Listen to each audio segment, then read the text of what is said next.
Growing up, I've heard stories about a green Bangalore, a place that was rumored to have more trees than people.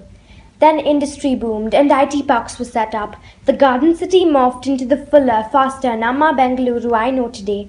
Recently, due to rapid population growth and insufficient infrastructural support, the problem has compounded and neighborhoods are left with heaps of garbage.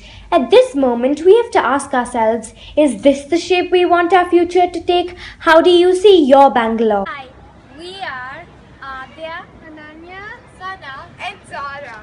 Team Ecovists, and we are truly passionate about our vision of reducing garbage heaps and recreating a clean and green Bangalore. But some government bodies like the BBMP have tried to study the waste patterns in our city. A peek in the garbage bag shows that 60% of the waste generated is organic, which means it can be composted.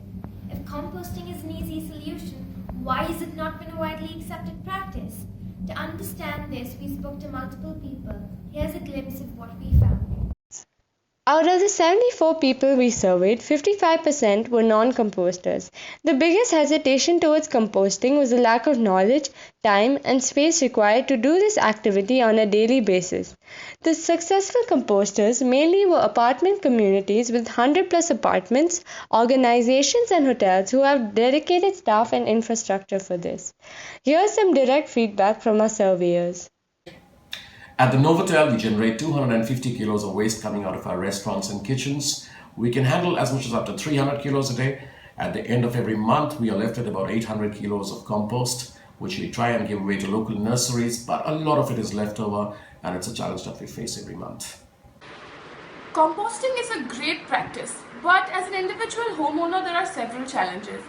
I once tried doing it on my own, but I was left with worms and a really dirty stench.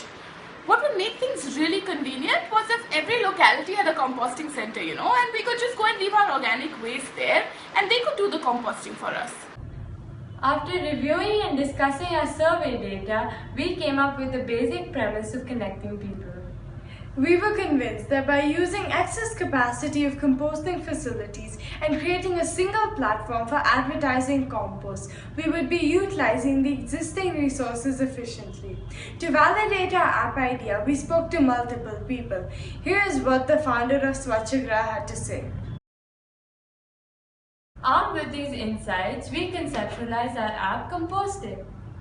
Composters strives to increase the adoption of composting by encouraging individual composting, connecting non-composters to composting facilities in their neighborhoods to give their wet waste, and composters to farmers for buying and selling compost. Our model of connecting people in their localities and an emphasis on utilizing the existing resources to increase the adoption of composting is our USP.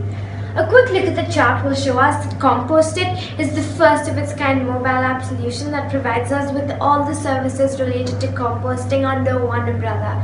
In short, we are the composting aggregators. Our monetization is based primarily on the freemium model of revenue. After the first 6 to 9 months, we plan on charging users register with us a subscription fee of ₹50. Vendors interested in advertising on our app will also be charged. For the trial period, we need a seed funding, after which we will be self-sustainable. The Technovation grant, if won, will help us in sustaining our app during the trial period. We are very excited that through our app Composted, we found a meaningful solution to the garbage dumping problem.